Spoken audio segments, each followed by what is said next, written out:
ng papa mo. Kahit sinutulak-tulak mo kami. Aba, anong problema? Bakit malungkot to? Oh, umiyak ka, no? Nagsesebo ang mata mo, eh. Excuse me, boss. Tumatawag si Meta. Sita. Oh, si...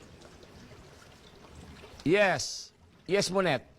Oo, siyempre, alam mo naman, diyan ako nagdi-dinner pag ganitong araw. Ay, di ba? Oh, yung request kong ulam, di ba? Tama. Magkare-kare ka ng liig ng girap. Yes, liig ng girap ang gusto kong kare-kare. At saka ternuhan mo ng bagong. Huwag kang gagamit ng pangkaraniwang hipon. Lobster ang ilagay mo. Yun ang gawin mong bagong. Okay, ha? Oh, thank you. Oo. Girap mismo, yung liig ng girap. Yun ang masarap, puro laman yan. Thank you. Boss, mapaalam na sana kami. Sir.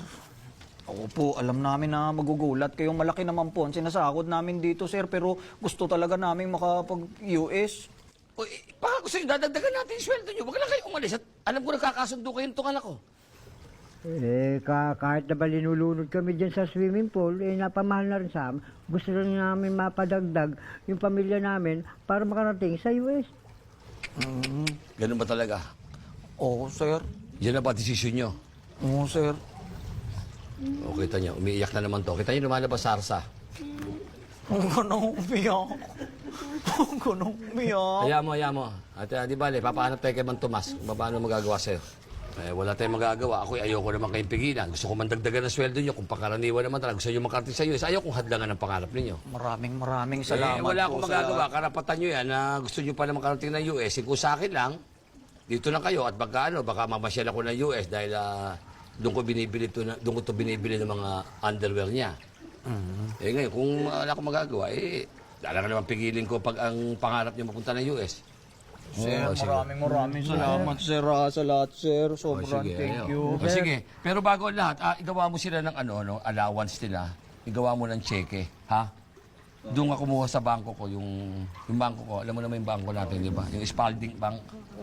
Bigyan mo Bantayan mo mabuti ang tatay mo, ha? Masyado mahangin, ha? Sige.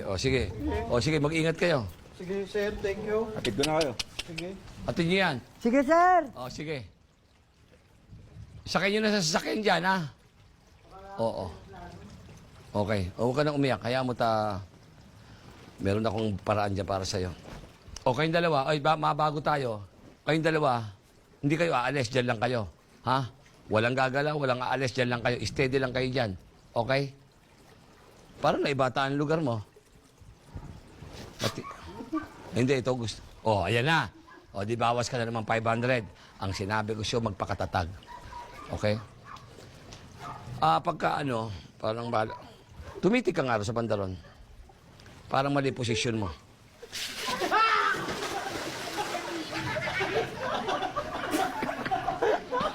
Paano ba nangyari ito? Ayusin mo yan. Halika na. Kumain na tayo. Nakita mo itsura mo. Sige na, lumakad ka.